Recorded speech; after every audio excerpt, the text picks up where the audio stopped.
Facebook friends. We're going to talk today about dental health again, as we did last time. We're going to talk about different dental procedures, braces, amalgams, X-rays, composites, chelation therapy, and bacteria, among other things. So we have 4 people today. 4 is pretty good. Wanted to talk a little bit about what we talked about last time, and that was bacteria in your teeth. We've been taught that bacteria are bad. Bacteria cause damage in our mouth, and we need to get rid of bacteria. But there's sepsis involved with dental cleaning. And what does sepsis mean? Every time you clean your teeth with a pointy thing, your gums are bleeding. And every time your gums are bleeding, bacteria get into your bloodstream. Whether they are good bacteria or whether they're bad bacteria, bacteria in your bloodstream are not a thing that is desirable. So dental cleaning actually causes sepsis, and if you have bacteria like the Streptococcus mutans or gingivalis or defectiva, a number of these bacterial toxins actually get into your mouth. Streptococcus mutans have the ability to switch your peripheral monocytes into dendritic cells. So it converts your lymphatic cells into other forms of cells, which lead to clotting, injury to your endothelial tissue, endocarditis, and so you'll find that a lot of folks with dental infection and sepsis will have, heart disease. Gingivalis causes cysteine proteinase, an enzyme that it secretes to degrade your collagen. So frequently dental disease or sepsis is associated with a breakdown in your connective tissue, your collagen, which is very, very important. Associated with endocarditis in humans is abiotrophia defectiva, and what it does is it produces fibronectin binding capacity in humans, and clots, damage to your blood vessels, all of that associated with heart disease. Agrigotibacter, and it's a very long name, I'm going to skip that and say Fusobacterium nucleatum. This inhibits the binding of chemotactic peptides. So the way your immune system works is your immune cells are constantly secreting chemicals, and they're receiving chemical signals from the toxins. And when those chemical signals come to them, they know this is a pathogen, this is a friend or a foe, and they know who to attack and who not to attack. This bacterium exudes toxins which cause these chemicals to get scrambled. And when these chemicals get scrambled, your immune system does not attack that pathogen. And so it kind of goes in skulk, in underground mode, and lodges itself in your various organs. There is a bacterium called Actinomycetes comitans, and what it does is it makes antenna-like protrusions which are associated with adhesion to your collagen. So this is your skin. Underneath your skin is connective tissue, and connective tissue is very critical for your health. And the bacterium loves to burrow in the connective tissue and hang out there and get its nourishment from there. So they do a lot of damage. Dental cleaning does a lot of damage because every time you go to a dentist, you're taking a pointy thing, scraping your gums, creating sepsis. That sepsis can last for 30 minutes or it can last for 3 days. And people often find that they dread going to the dentist and they don't quite know why. Or when they come back from the dentist, they don't feel as good because they've got an infection in their bodies. And so that is something to be aware of. Animals don't brush their teeth. Animals don't brush their teeth, and their teeth are perfectly fine. Their teeth don't have gum disease. They don't have plaque. They eat hard foods to break down plaque. And there are ways to do that without injuring your gum with every cleaning. There's another bacterium called Streptococcus intramedia, and what it does is it breaks down chondroitin and other substances in your connective tissue. which allows it to spread into the connective tissue. Angiognosis binds to the endothelium of your vascular system, the basement membrane, as well as collagen. Porphyromonas gingivalis has porin-like activity out of its outer membrane, which depolarizes the neutrophils. Your body is made of electrical charges, and to the extent your immune cells become depolarized, they don't know what to do. So they get from smart to stupid. If their chemical signals get scrambled, and if the conductivity gets scrambled, or they get depolarized, the charge disappears, the immune system gets suppressed.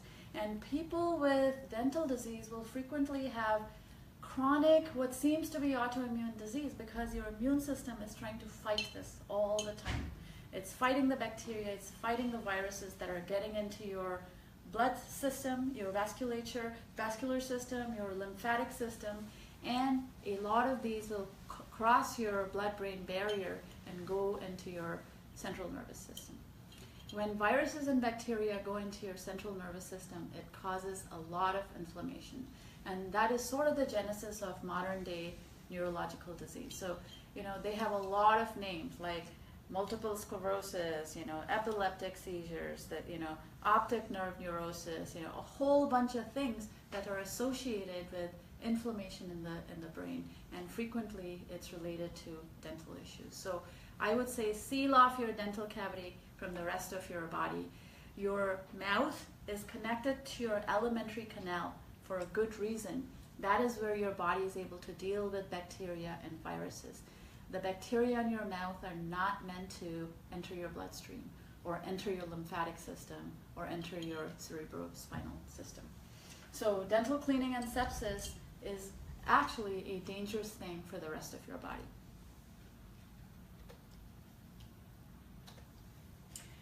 What dentists will tell you on biofilms is, in order to properly remove the bacteria from your pockets, this is the dental gum pockets, and prevent these infections, you need to find out if these bacteria are present. Well, I'll tell you, they're always present. There's 7 billion of them present in all your dental cavities.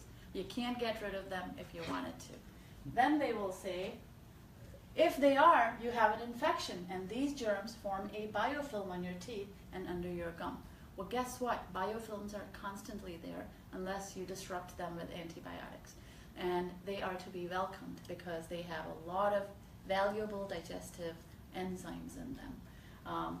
So infections are a relative thing. If you have this much Streptococcus mutans in your mouth and these many friendly bacteria, the mutants is suppressed in the biofilm, and it's going to do no damage. By blitzing your mouth with antibiotics, what are you killing?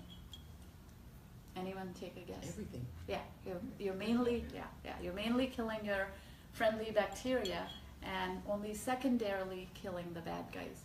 The minute you've removed the friendly bacteria, the pathogens become active. They have the ability to mutate. They have the ability to do quorum sensing and take over.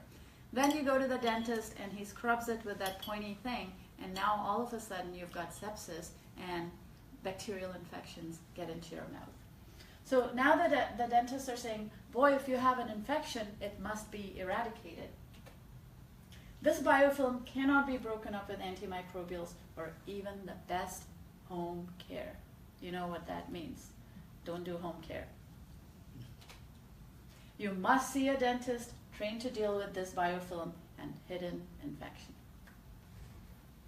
If you eat right, you will have a very healthy biofilm and very healthy bacteria in your mouth.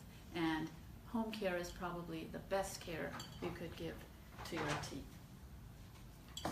So when you say you must see a dentist trained, what did you say? It said you must see a dentist trained to deal with this biofilm and hidden infection. So there's a lot of sort of subversion of science, if you will, to create business opportunities.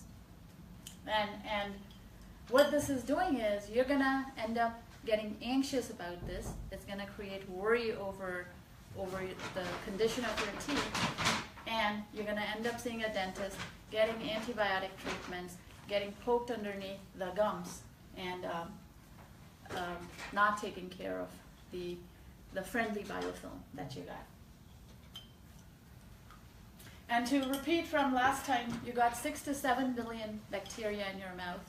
You got 700 different species of bacteria, 9 different phyla, and these overnight, when you go to sleep, these are stackable 6 to 10 deep, in 2-day-old biofilm.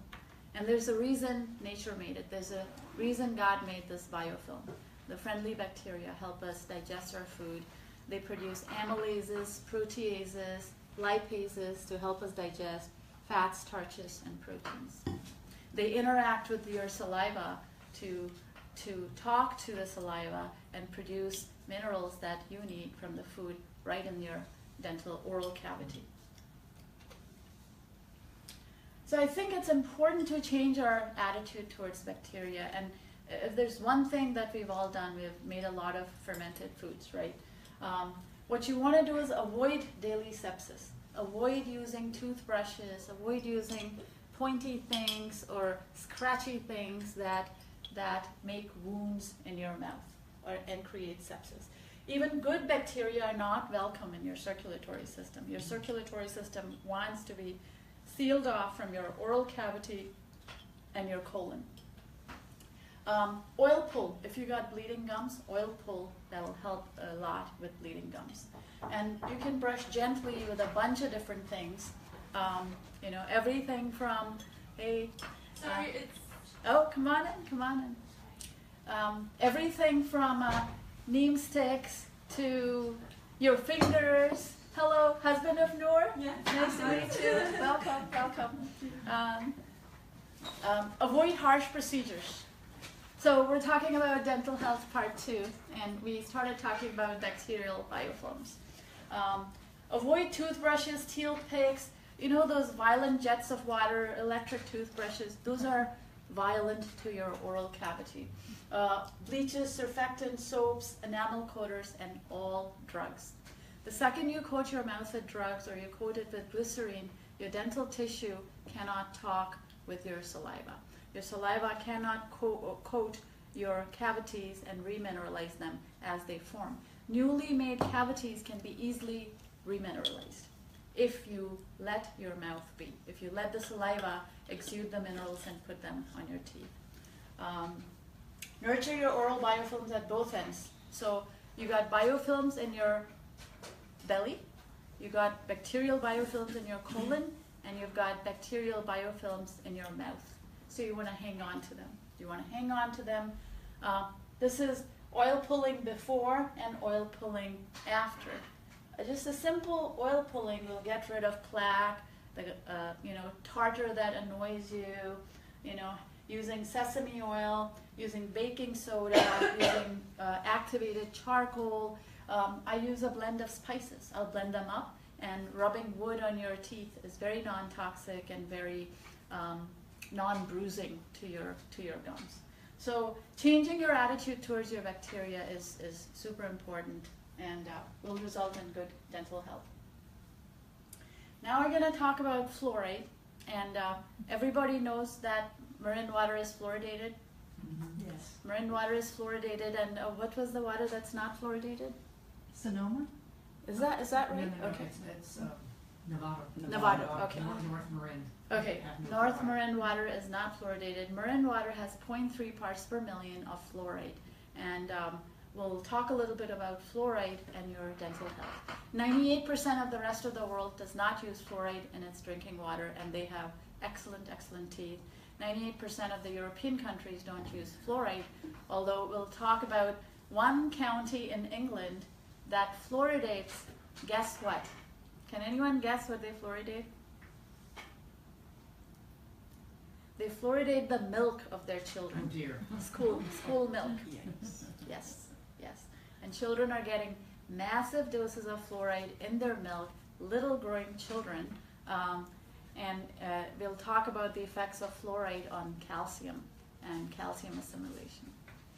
But there's a lot of research on fluoride. Does fluoride really help with curing cavities?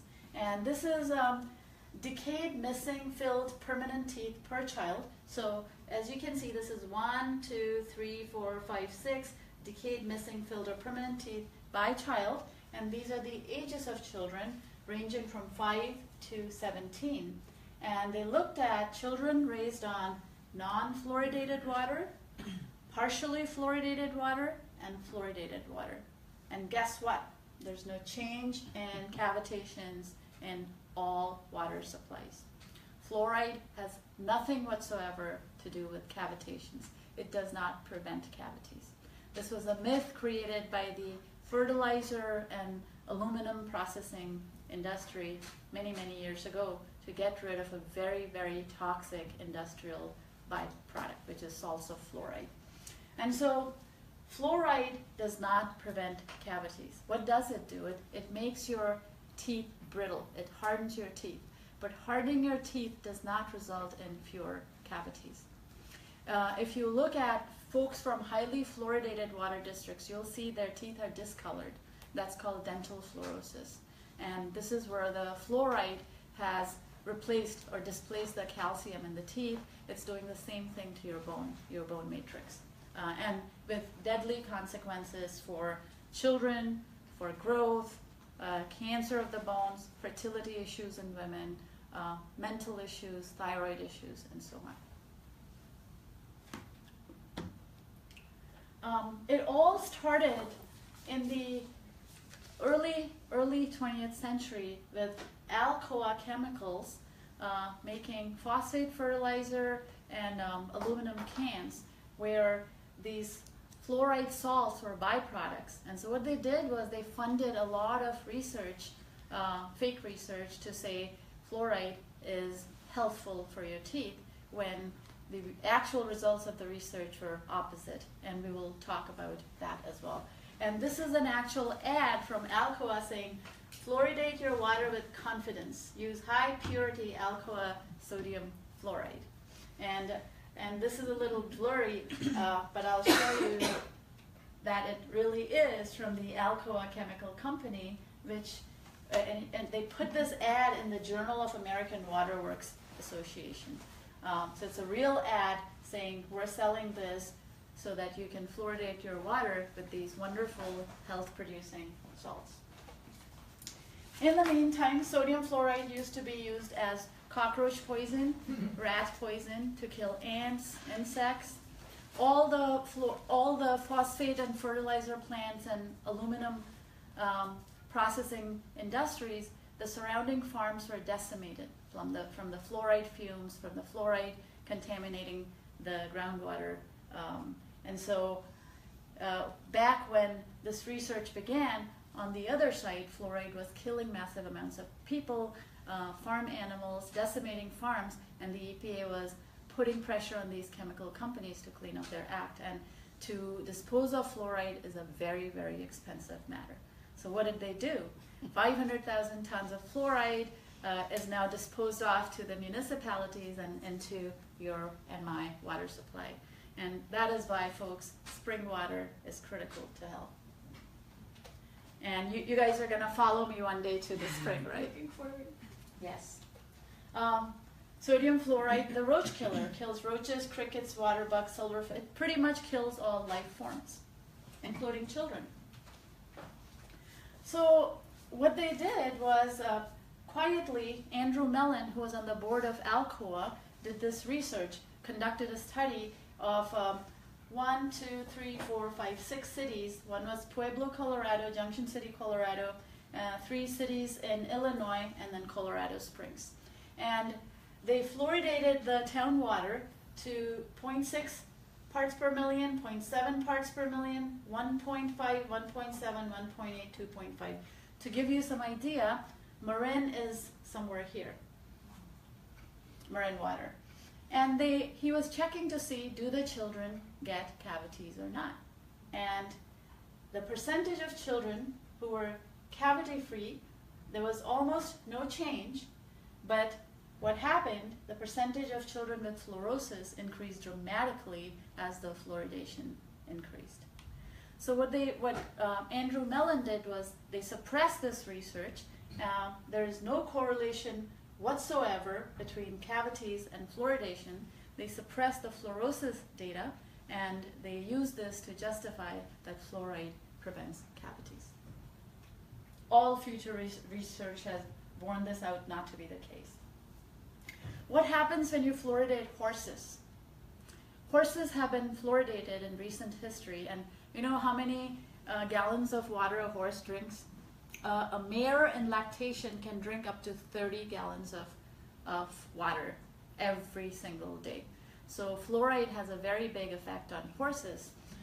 There was a horse breeder by the name of Kathy Justice, and you can Google her, who moved from California to Pagosa Springs in Colorado, and she raised show horses who were very expensive. She fed them organic foods. She gave them homeopathic herbs and remedies. They were more coddled than children are in our civilization. And all of a sudden, one year, when the town started fluoridating their water, she discovered that her horses started dying. The kinds of problems the horses had were miscarriages in mares, birth defects in foals, constant milk production that would never stop, even mares that were not bred, constant uterine infection, lack of heat cycles, small immature foals. Imagine pregnant women drinking fluoride here. Fused ribs meaning your ribs get fused to one another because the bones get stuck to one another. Chronic colic, a lot of cramping, bloating, diarrhea, gas, just severe colic. Cushing's disease, thyroid problems, diabetes, laminitis, it's a hoof problem, dental, skeletal deformities. They would have big knobs on their joints, dystrophies, osteomalacia, soft bones, brittle bones, knobs on their bones, dental fluorosis, so their teeth were all brown from the inside and out. Immune system disorders, so their immune systems were wiped out. Their teeth were hardened and mottled. They had thinness. They could not gain weight. Show horses, when they are not the right weight, they got to be shot, and it's a big financial hardship to the breeder. They had excessive sweating. Excessive thirst. Tendons and ligaments were hardening. They had chronic coughing and wheezing, a lot of allergic reactions, heart and lung problems. They were shaking, muscle twitching, spasms, seizures. They would fall down for no reason. Loss of neurological response, bowed legs, cracking, popping, swelling, joints were giving away. They were jerking for no reason, bony deposits, and they had very, very bad moods. They started biting the owner. And so after she talked the town into taking the fluoride out of the water, the horses recovered. They started breeding again. Their coats got shiny, and all these problems vanished. But not before she had fought a long and hard battle. She took the bones of these dead horses to Carnegie Mellon University and had them dissect them and look at it. And what did they find in those bones? Big crystals of fluoride on the inside. Big crystals. And the bone marrow had shrunk. Anyone remember what the bone marrow does? No, blood. Blood. It forms your red blood cells. All of these horses had severe anemia as a result of a narrowed bone marrow. And so fluoridation of horses, we've got recent case histories, we've got recent examples, and it happens in far worse ways to our children who are growing, their bones are growing, and they really need defluoridated water. A little bit about the chemistry. And it's interesting because people are going to say to you, you know, we've been fluoridating water for decades. What are you saying? You know, it's all woo. It's all, you know, it's all made up science. But it's not. There's a lot of research out there in the journals of organic and inorganic chemistry, and I've dug up a lot of that for you. The fluorine atom, the fluorine is a negatively charged atom, molecule, and it's attracted to ions like calcium. So the fluorine is very attracted to your bones, which are made of calcium. And so it goes and binds to the calcium. It displaces calcium. So frequently you'll find that the calcium gets replaced with fluoride, and it also forms a hydroxyapatite, a crystal form of fluorine and calcium that sits in your bony matrix. Only when the fluoride gets into your bones cannot do what they were designed to do if there's fluorine in them. It's also the body's disposal mechanism. So the body is looking at all this fluoride coming. So this, I'm drinking tap water, I'm drinking tap water. We've been taught to drink 8 glasses of water per day. And so I drink my 8 glasses, and my body is overwhelmed with fluoride, and it's gonna take it out to the safest place, which is my bones. So that's where it gets stored, else it would harm my organs. And when that is topped up, the fluoride goes into your organs, doing great damage. So it's very attracted to ions like calcium. It increases the permeability of lead into bloodstream. So if you got lead in your water, if you got lead in your basement, your paint, your children are eating water that contains some lead, the fluoride causes up to 11 times more absorption of heavy metals into your body. So they discovered that if children were living in a leaden area, and children were exposed to lead, and then you started fluoridating the water, the lead exposure increased dramatically, whereas lead exposure in the unfluoridated water was much lower. So the children were able to get rid of the lead through their alimentary canal. Fluoride destroys the mechanism of your metallothioneins. Metallothioneins are protein complexes that are designed to get rid of heavy metals from your body. And fluorine gums them up. So your metallothioneins cannot work, and if you get heavy metals in, you instead absorb them into your body. Fluorosis obviously is higher in tropical countries because, anyone guess why? Heat. You're drinking more water. So if you have fluoride in a place like Africa or India, guaranteed the human beings are going to suffer a lot more than in a cold country where you simply don't drink as much water. And so this is the body's mechanism. It takes the fluoride and dumps it into your bony tissue so that it doesn't do damage to the rest of your body. This is Masters and Copland, a study of water treatment with fluorides and lead toxicity, and what they found was non-fluoridated water, less lead toxicity. Fluoridated water, a lot more lead toxicity. And so children suffer the most because lead takes down their IQ, by several points. So wherever we have lead, we literally have children who have 5 to 15 points shaved off their intelligence quotient. So all the SAT scores are, renormalized to lower schools. They just can't compute. And these are the poisons we're putting into our children's bodies. It accumulates on your erythrocyte membrane. Your erythrocyte is your red blood cell. And anyone know what the role of the red blood cell is? Guess. It helps you take oxygen into your body. So the oxygen that you breathe in gets caught by your red blood cells, and then they release it into your tissue. So it is critical in oxygenating your tissues. And so what fluoride does is it accumulates on your erythrocyte membrane because it's very rich in calcium. The membrane is very rich in calcium, and fluoride is hopelessly attracted to the calcium. It gums up the membrane, and the red blood cells look like donuts. Anyone seen pictures of red blood cells? They kind of look like donuts with little holes in them, flying saucers. What it does is it makes the membrane very, very soft, and the membrane develops little arms and pseudopods, and it turns the erythrocyte into things called echinocytes. Echinocytes are amoeba-like structures that don't work as well. So all of a sudden now you don't have enough oxygen in your body. If you don't have enough oxygen, you get diseases like cancer. You get diseases of low oxygen or hypoxia. Your muscles start wasting because your muscles need oxygen. You start getting cardiac failure because your heart needs oxygen. And you get anemia because your red blood cells have gone down. So the diseases that come from fluoride poisoning are so multifaceted and so very different, but they are started by the same condition.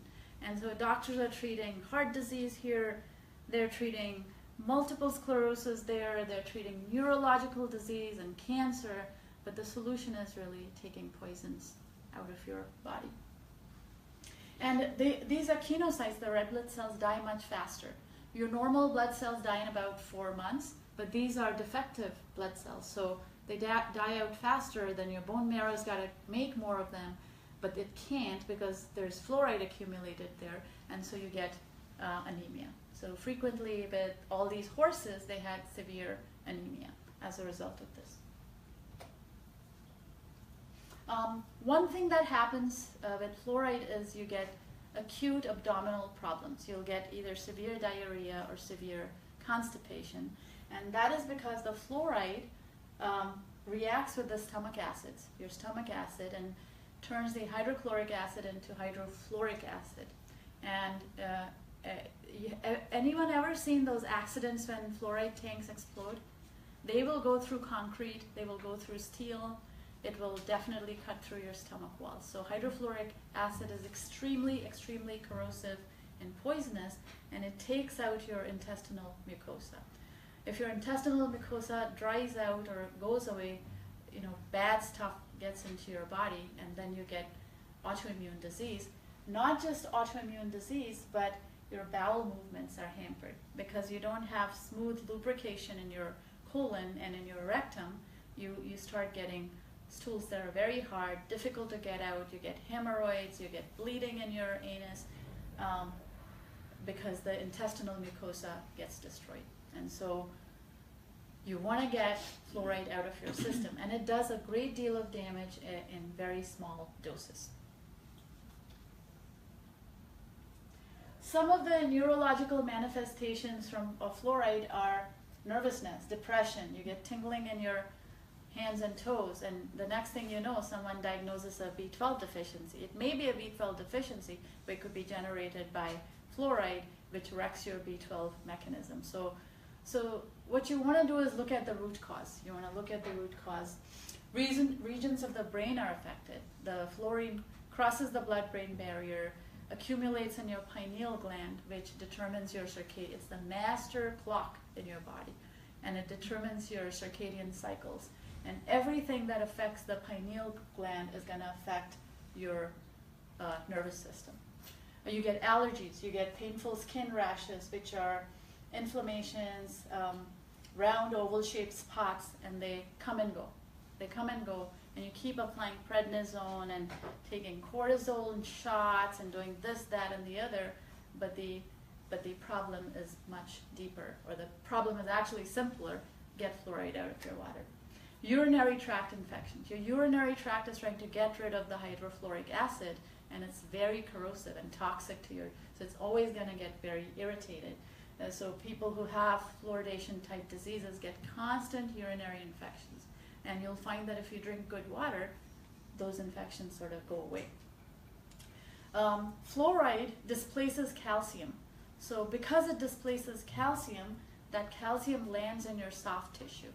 When calcium lands in your soft tissue, you have ligaments and blood vessels that get calcified, and that's atherosclerosis. That's heart disease where your arteries and veins don't work because they're hardened.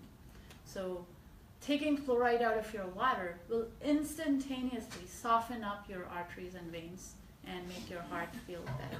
You'll notice the difference, especially if you have heart disease. Fluoride causes calcium to land in your soft tissue.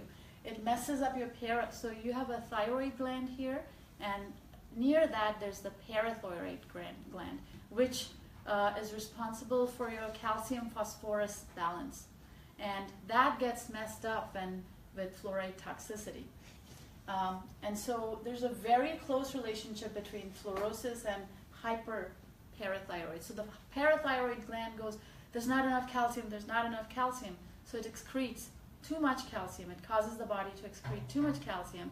But the bones say, I don't want it. I'm making this apatite crystal with fluoride, and the calcium goes into your soft tissue. And that's deadly. That's deadly for your health. It also affects your pituitary gland. Above your palate, there's your master hormone gland called the pituitary, and underneath that is the hypothalamus, and it secretes hormones that guide your body system. Fluoride accumulates there and messes that up as well. So It's a very dangerous actor in very small quantities. In areas where there's fluoride in the rocks, and so well water has fluoride, there are all these diseases that you can see in the local population. There's an area in Gujarat in India which has very high amounts of fluoride in their rocks and minerals and in their well water. And so there's a lot of research that's been done on fluorosis, the health effects of fluoride there. So fluoride is a very small ion with a high charge density, which combines with other ions to penetrate into all your cells. So it can easily pass into your cell membranes, passing through your cell membranes and do a lot of damage. It also binds to all your metals. So you need, enzymes are proteins. You've got thousands and thousands of enzymes in your body, and they're all made of proteins with some transition metals in them. And fluoride binds. It binds to these metals and messes them up. So your enzyme systems, your digestive enzymes, your fat metabolizing enzymes, your protein breaking enzymes, messed up, dead. It denatures those proteins too. So now those enzymes get denatured and the body doesn't recognize them, and it attacks those proteins because they become foreign, and that causes autoimmune disease.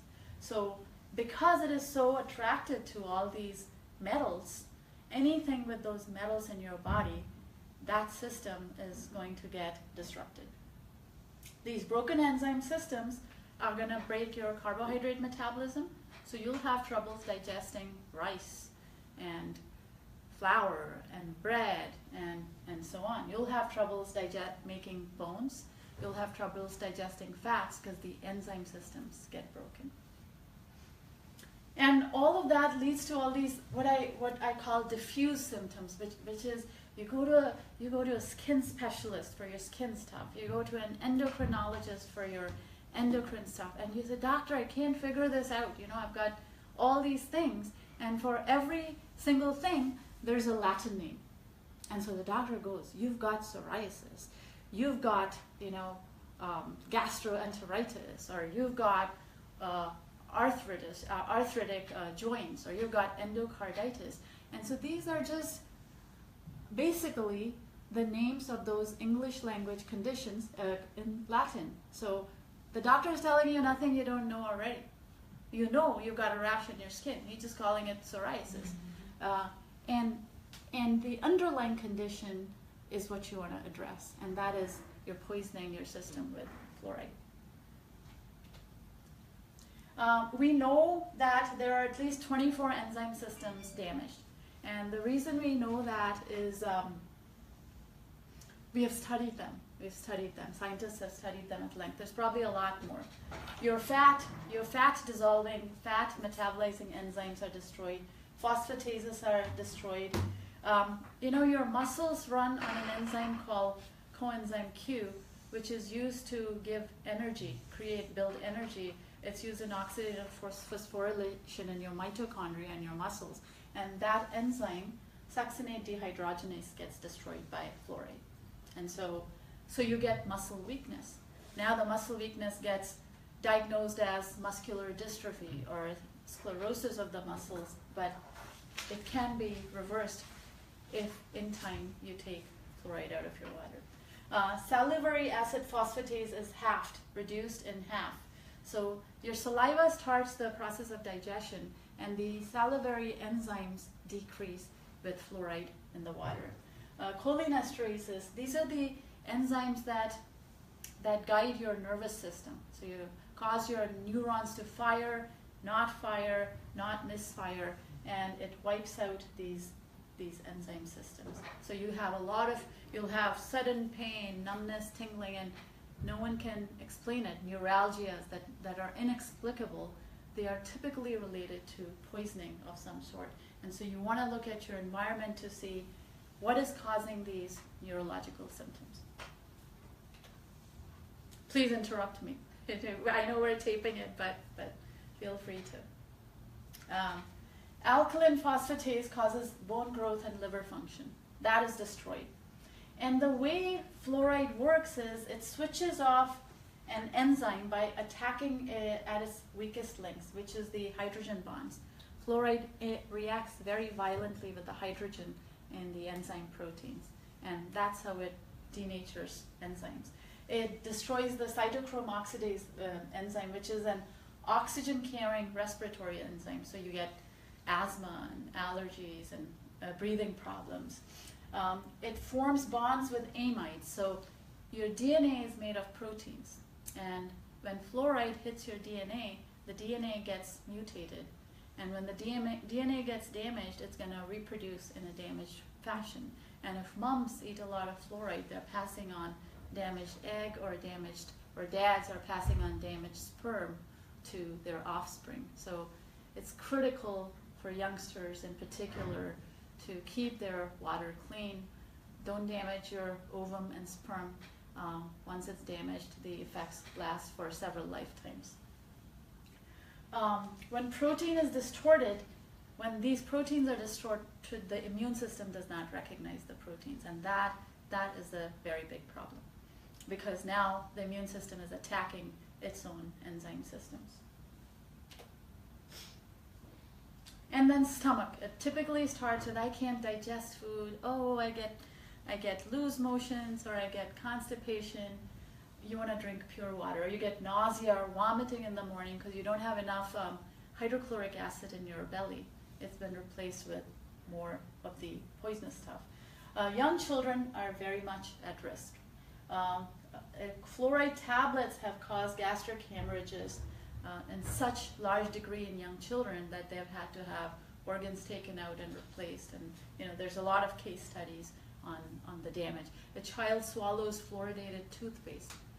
It's not for nothing that they say call poison control immediately.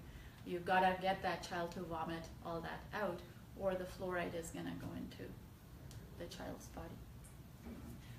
I was just wondering why is fluoride so much used in marketing toothpaste? Yes, we will. Yes, Okay. because of some very, very fraudulent research carried out by a guy by the name of Chester Douglas, who has donated several $1 million to Harvard University on the health effects of fluoride. And in doing that, he quoted the thesis of his graduate student called Basin to say, this is proof that fluoride doesn't cause problems.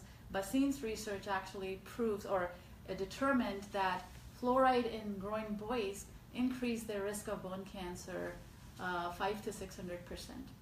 So he misstated the research. He said the exact opposite. He got Colgate, the company, to give Harvard University millions of dollars. He's giving NIH grants back and forth, and he's on the Colgate board of advisors, where he dispenses advice on fluoride out, and so Colgate has a multi-billion-dollar fluoridated toothpaste business. And kids, my daughter was told, hey, use Sensodyne gel can with fluoride in it. It'll help you. It'll actually make a person crazy if they swallow that fluoride. It's very, very dangerous. And especially for growing children. Never, never use toothpaste on growing children. And that's Blackpool. January of last year, Blackpool Council approved fluoridated milk. And so they're adding this fluoride to this cool milk. And that is, the move is part of the Lancashire seaside town's free school breakfast scheme. Never go for a free school breakfast in your child. Never let your child eat free school anything when they're in school. Will be able to opt out of allowing their children to be given the drink. And this was in January of last year, after we have this abundance of evidence on the toxicity of fluoride. And each 189 milliliter, about that big carton, will contain 0.8 milligrams of fluoride. That is deadly. 4.2 parts per million. 4.2 parts per million. That's an enormous amount of fluoride, which will bind to calcium. It will not let the child absorb the calcium, and it will give bone cancer to the kids, to the poor kids who can't afford good milk that their parents get from elsewhere. So now we're medicating our town's milk as well. And they're saying the child is not going to get acutely sick unless it gets 1 milligram per kilo of body weight. But there's all this evidence to say fluoride is cumulative, it accumulates, and it's extremely toxic. So if you know someone in Blackpool, please pass them the research and prevent this. It's already gone into place, and there are children who are drinking fluoridated milk. And this is Dr. Chester Douglas, the person I was speaking about earlier, professor and chairman of the Department of Oral Health Policy and Epidemiology in the Harvard School of Dental Medicine. And he took the position that fluoride in toothpaste is good, did a lot of research. All the research bears out the exact opposite. 150 alumni from Harvard University sent an appeal to Harvard University, or a grievance against Harvard University, saying you are proposing false and fraudulent research. Please take this guy down. And Harvard University, in the meantime, had taken $5 million from this guy, and so nothing happened. It causes osteosarcoma, kind of cancer. And what Chester Douglas did was he suppressed research findings on the link between fluoride and cancer. And Colgate continues to sell fluoride toothpaste all over the world. And I know in India, where I come from, we stopped using the charcoal ash powder and replaced it with this sophisticated toothpaste, and now children have terrible, terrible health problems.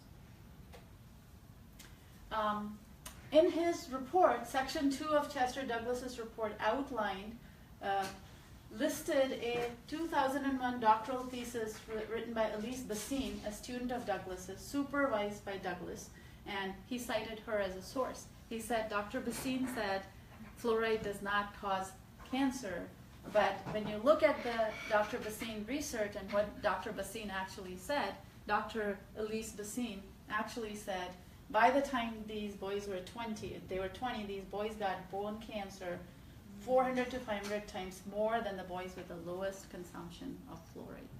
So if you're living in a fluoridated city, at least don't let your children drink straight water. Give them, food with natural liquids in them.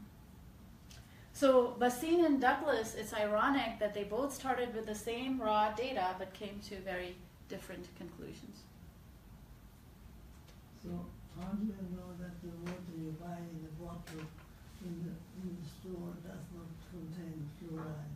That's a very good question. You don't. So you have to look at the source, see where the water came from. A lot of the bottled water is just tap water, bottled in bottles, and they'll call it spring water. You want to see what sort of places it came from. If it came from wells, wells are heavily contaminated with arsenic, etc. So you want to know what the source of the water is, and it's well worth paying the $200 to test the water that you're going to drink. The government doesn't take any actions to decrease fluoride in our tap water? That's a very good question, yes. So I can speak to the Marin Municipal Water District. We have taken several petitions. I and my friend Karen Hamilton have filed a case against them in the Marin County Superior Court. We have flown in scientists from various universities to speak to these guys in the public meetings, and they were picking their nose and listening to this guy, and absolutely no action has taken place. In Marin, there was an accident where accidentally 4 times more fluoride got put into the water, and we had a rash of breast cancer. Marin has one of the highest rates of breast cancer. It was quietly taken out and not declared, but people are very passionate about getting fluoride out of the water. It has not happened so far. We elected into place a local board member who said he would take action. Was it Larry Bragman? Larry Bragman. And nothing has happened. So it's kind of shameful. And their children drink this water too. So we're hurting all of ourselves. There And was an attempt to put it on the ballot, which was not successful. yes. And what the fluoride industry came out with was huge amounts of dollars, because they get to dispose of 500 million tons of fluoride without incurring a cost that they would if it was done by EPA hazardous waste standards. In fact, they profit. They profit, yeah. You make a buck off of the industrial garbage, and so it's going to be very difficult. But it's the citizens. We have 250,000 people in Marin that need to speak up. We have the citizens of San Francisco that are getting beautiful water from Hetch Hetchy and a couple other. You probably know about the water, but that's fluoridated too. So for where we sit, I would recommend making a trek to the spring to get water. You know, find a source of water that you know does not have contaminants. It's well worth it. By the way, Sam, yeah? Can we use a filter, for example, that reduces the fluoride in water? Filters are very big. You know, fluoride is a very, very tiny molecule, and it will not filter out of a filter. Have you heard of Berkey? I have heard, yeah. I have heard, I don't know. I need to do more research. Repeat the question for your The what? Repeat the question for your audience. Oh, yes. So someone was asking Berkey filters. water. Hey there. And I've heard that some people say they take out the fluoride. I don't know. I would have to look at the kind of filters they had. I did use it in Egypt, Uh-huh. and the water is unbelievably pure. Is it? It's amazing, Mhm. but I have to say that we don't have the same fluoride amounts in Egypt as in the US. Yes, yes. It's way more here. Yes, yes. But there's a specific fluoride filter that they provide, depending on where you are, Mhm. to Deal with those to contaminants? put it as an extra one in the filter. So I'll check it out here. Yeah, check it out. Fluoride it's in a very, very tiny molecule, and hey there, howdy. We're talking about dental health. To take it out would almost require some kind of osmosis, precipitating the fluoride particles out with chemicals in the water, reverse osmosis, but then you're losing all the minerals, the good minerals. That's what's good about the Berkey. They leave all the Other good minerals? stuff, yeah, all the minerals, and it's Yeah. I have a good experience. Okay. And so I'm sure there are systems that take fluoride out, but the best thing you could do is avoid it. You had a question? The question was the filter. The filter. Okay. That's really that's the only filter that I found useful though. You're absolutely on the point that the other commercial stuff doesn't really do it. It doesn't, yeah. And you have chloramines and you have fluoride, so that's a double whammy on your system from two highly corrosive agents going into your body. So boys get a lot more bone cancer, girls as well, but boys are terribly at risk because their bones are growing and they drink a lot of water. Young boys drink a whole lot of water. They sweat a lot, they drink water. Fluoride is not the only bad thing that we do to our teeth. So my recommendation would be don't use fluoridated anything inside your mouth. Fluoride makes your teeth brittle. It does not prevent cavities. Fluoride will destroy all your your mouth biofilms and do a lot of really bad things to the rest of your body. Also, my understanding is that it does cause the very surface of your enamel to get harder, Mm-hmm. but what happens is, I mean, most of us in the room are old enough that we remember having the dentist like poke our teeth with, you know, with the little hook. They would like poke in your teeth to see if there was anything soft. And they can't do that anymore because the surface is so like hard. a cellophane of really hard, but it's not completely solid, so it can rot underneath that. And so it actually makes it harder for dentists to find and fill problems without X-rays because they can't find it. Yeah. And that brings us to the next problem, which is now you got fluoride on your enamel and in your apatite. Fluoride apatite is what's formed there. So you have cavities and the dentist wants to take X-rays. EMF radiation, you have phones, that an iPhone, the recommendation is you hold it at least that far away from your head. Most people have it glommed here. They have it inside their bras. Pregnant women carry that in the fronts of their, the sweatshirt pockets. I saw my neighbors giving the phone to a little child, and she was chewing on it, on the phone. And so these phones emit deadly radiations into your brain, into your jaw necrosis, cancer, and so forth. And is it true that more radiates from the back of the phone? Yes. So if you're going to carry it, carry the back away from you Yeah. rather than That's against your good butt. to know. Well, depends on the kind of phone. Which end is the antenna in? Do you So know? yeah, so both phones are different. Here, the antenna is on the side that faces and puts a lot of radiation into your head. The Samsung, the company, has taken this. So go with an Android phone. I unfortunately have an iPhone because I need that for work as well. But Samsung's emissions are a lot lower, and they face away from your body. The men in your life, please don't keep cell phones in your pockets. It will destroy about up to 80% of your sperm, especially men of reproductive age, and it'll do it instantaneously. You need to have 1 billion sperm going up the birth canal in order for the best guy to win, so you have strong, healthy children. Men today have a sperm count that's a fraction of what it used to be. Then you have these screens, computer screens all around you at work. You've got your hands on the iPad, and so you're getting emissions and radiations from every side, and your brain is the most vulnerable. In my neighborhood, they're giving out phones to 8 and 9-year-olds, and it makes sense because you want to know where they are, but it makes no sense from a health perspective. They are radiating the child's body at a very early age. And also the smart meters, right? And the smart meters. So if you got smart meters, please cover them up with tin foil. You get smart meter tin foils.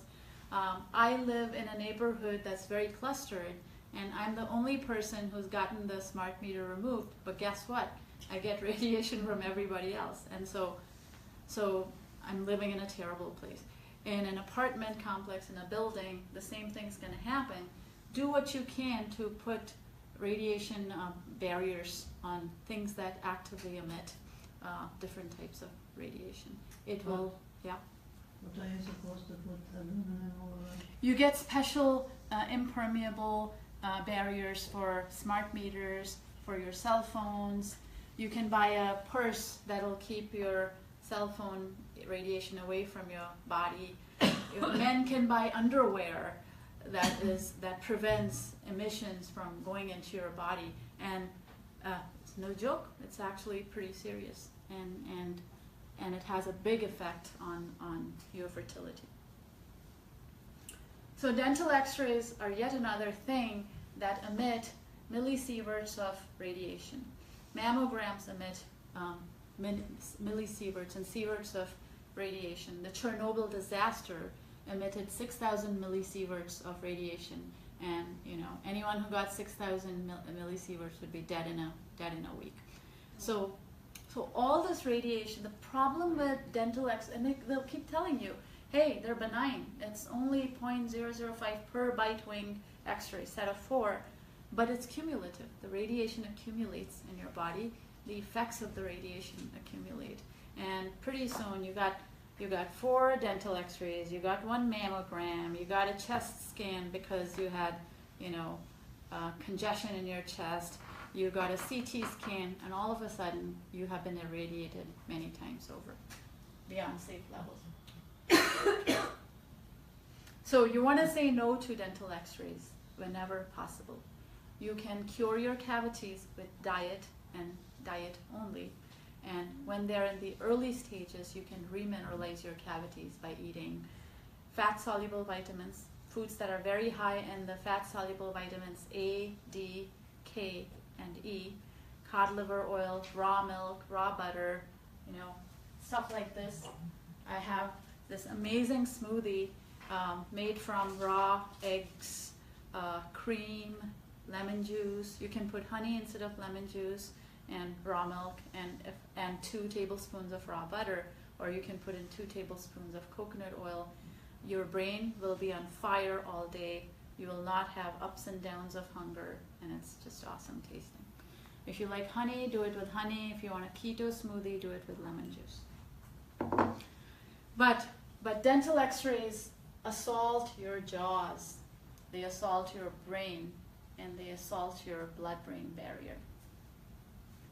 They make it permeable. So your blood-brain barrier has these tight junctions called zonulins that protect your brain from anything that bad that's in the blood.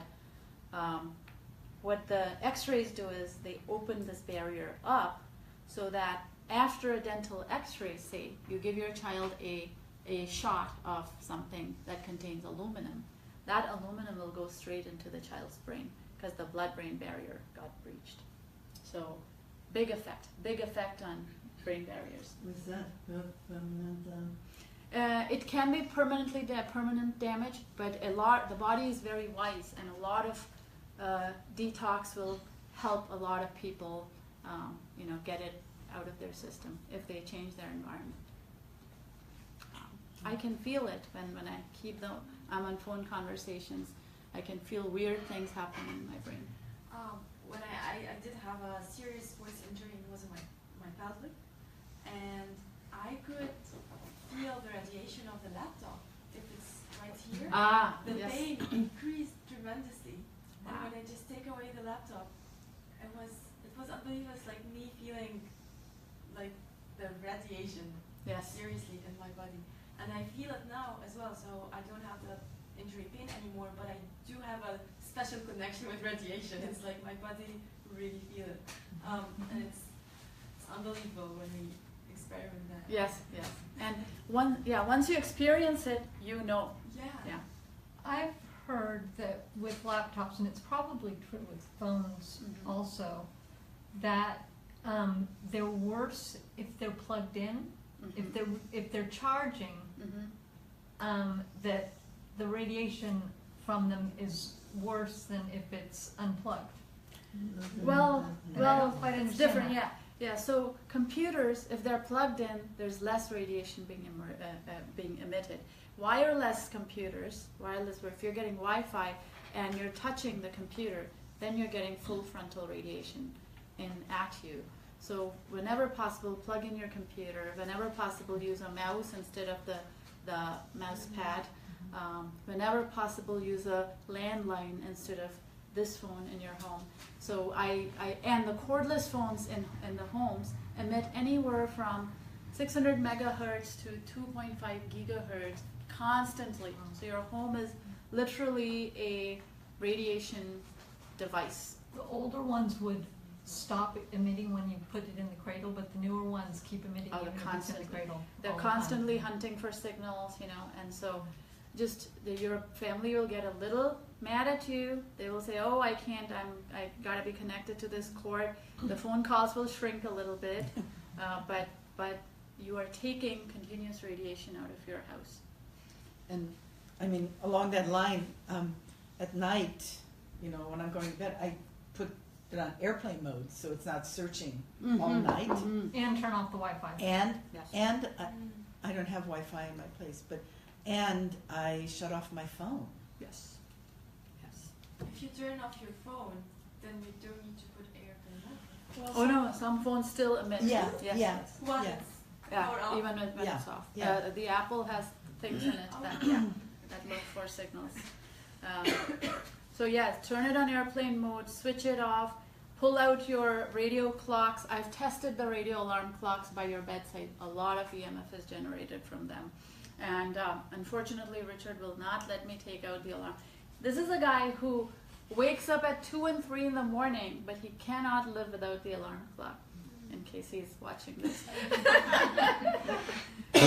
So take away devices. Move your bed away from the wall because the wiring is generating EMF. So the headboard of your bed should be in the center of the room, away from walls. When you're going to sleep, switch off your circuit breakers or pull out the plugs of your lamps, bedside lamps. You'll sleep better, guaranteed. Pulling out the plug of your bedside lamp. I've tested before and after. It makes a huge difference. And put earthing pads at your feet, and that'll earth you, and it'll take away the. Well, also newer construction requires plugs to be up the wall, a foot up the wall. Yes. Whereas if you go into old houses, they're down on the floor. Oh. Well, the electricians, it's easier for them to do it a foot off the wall, so they drill it through the wires in the wall, which are no longer in tubes, Yeah. are right up here, Yeah. which is a lot closer to your head if you're in bed. Yep. Yeah. It's all a foot away from all that wiring. It's exactly situated between Right two here. brains that are sleeping on that bed. Yeah. And it'll affect your sleep. It'll disrupt your sleep and hormone cycles, your circadian rhythms, and So should we put a piece of aluminum foil across the wall behind your headboard? You Would should that help? test it. Put barriers and test. The best thing is to get a multimeter and test it. If there's nothing, you're good. And put earthing pads. You're asking about earthing pads. Earthing.com has earthing pads. And get a multimeter and put your feet on the earthing pad. Sit with your head next to that plug in the bed, and you'll find that the charge on you dissipates. There's no charge because the pad is grounding you, and it'll make your sleep much better. I wonder about putting your iPad on the earthing pad. Yes, absolutely. I do that at work. I put my computer pads on. Yeah, that'll earth you, and you can actually see the difference. So you put the iPad on the earthing pad, Yeah, the device on it. and then a separate one under your feet?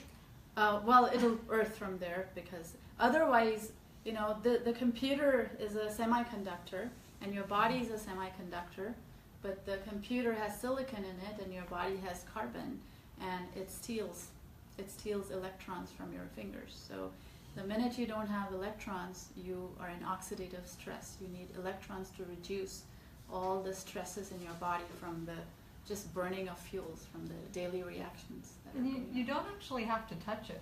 The computer? The iPads, if you get close enough to it, it's probably true If for your iPhones fingers too. are If you're warm. close enough to it, it will act as if you've touched it. What? So Really? I've had this happen so many times that I know it's Yeah. not just me. Where if you get just a couple of paper Yeah. thicknesses away Half a from the screen, millimeter, yeah. and your hands aren't freezing cold. Sometimes mine are freezing cold. It will act as if you touched it. Oh, So it yeah. actually jumps the gap. Is that right? The charge jumps the gap somehow. Yeah, I've had that happen, but my hands are usually very warm then, Mm-hmm. Yeah. and I go to touch something and it's already done. Yeah. Wow. Well, I didn't know that. So I'll try that shows that it's not just a physical Oh yeah, connection. yeah. that- It's the charges flowing back. So before humans harnessed electricity is a wonderful thing. Computers are wonderful. Phones are wonderful. But before we harnessed electricity, the only electromagnetic radiation we had came from, anyone guess? The sun. The sun. Sun. The sun, the Earth's magnetic force, gamma rays from the sun, and the visible light, or solar light, really. And then we invented all these other things, and we put them out into our field at great cost to humans. Great costs. And people kind of get confused, what are these rays? What is dangerous and what is not? And what does it all mean? How do you describe electromagnetic frequency? What is radiation? And this is just a very simple chart which looks at electricity, or EMF, electromagnetic spectrum. And the spectrum goes from waves. It's waves of different lengths, and waves of smaller and smaller lengths as you go towards the right of the spectrum, and waves that are very, very large. There are waves that will go around the Earth. One wave will go around the whole world, and that is an extremely low frequency but high amplitude. So this thing is called the amplitude, how far it stretches. And frequency is how frequently does this go up and down. And so these are very low frequency, high amplitude waves, and it turns out they do a lot of damage. They do a lot of damage to our circadian systems, to how human beings perceive life, the world, the various clocks in our body that guide our rhythms. And then as you go on this side, the waves become closer and closer, and the frequency increases, and the waves shrink, the amplitude decreases and the frequency increases. So think of it as, what's a good analogy? Here you're peeing once a year. You're peeing once a year here. Here you're peeing 24 times an hour. Think of the amplitude like that. Neither is good. You don't want to pee once in a year because you would explode. You don't want to pee once in 24 hours, you would die. So there's a happy medium that we are used to by way of frequency and amplitude, and that is the stuff that comes from the sun and is controlled by the clouds, and the stuff that comes from the earth, which is 7.8 hertz magnetic field. And our body operates best on these. Anything lower, all the radio frequency tower owners will tell you, hey, it does no damage. It does. Anything bigger, it does ionize it. It's ionizing radiation. So what this harsh radiation does is it knocks the electrons out of your body, and it causes inflammation, it causes DNA damage, you know, or it'll kill you in large enough doses, like Hiroshima and the Chernobyl disaster. And this does other kind of damage. So these big towers, the electrical towers, they have extremely low frequency. There are some radars that the Russians and the Americans used during the Cold Wars. They have extremely low frequency emissions, radiations, that do a lot of damage, and we'll talk about that later. Then there are the radio waves, which are slightly lower amplitude but higher frequency. And then we come to the cell phones, which are 3 kilohertz to 300 gigahertz cell phone related radiations. There are high radiations in your immediate environment. Then you got microwaves. Microwaves is where you start to get high temperatures from being exposed to these radiations. And then infrared light is from the sun. Visible light, you see the light outside. And then ultraviolet radiation. What does sunscreen do? Anyone guess what sunscreen does? Causes cancer. Yeah. Most of it blocks the wrong stuff. Yes, yes. Sunscreen blocks the ultraviolet radiation. It blocks the infrared, ultraviolet radiation, and the infrared radiation goes in and goes deep into your tissue and causes a lot of damage. So it blocks the wrong kind, and the UVB you need to make vitamin D. So now it's blocked the wrong kind of radiation. You aren't able to make vitamin D from the sun, and you get cancer. And you get wrinkles and cancer. And you get wrinkles to boot. So there's no winning. So sunscreens are really bad. But so then there's microwaves. I hope you eliminate microwaves from your life. I have, but we still have a microwave in our house because Richard won't let me toss it out. But I use it largely for storage to warm my bread doughs. So it's a great container. But microwaves are deadly and dangerous. They not only emit waves, they denature your food. They hit the transition metals in your proteins and completely denature food. So to clarify, you just put the bread dough in there. You don't turn on the microwave. Oh, no. Yes. To raise it in a warm area.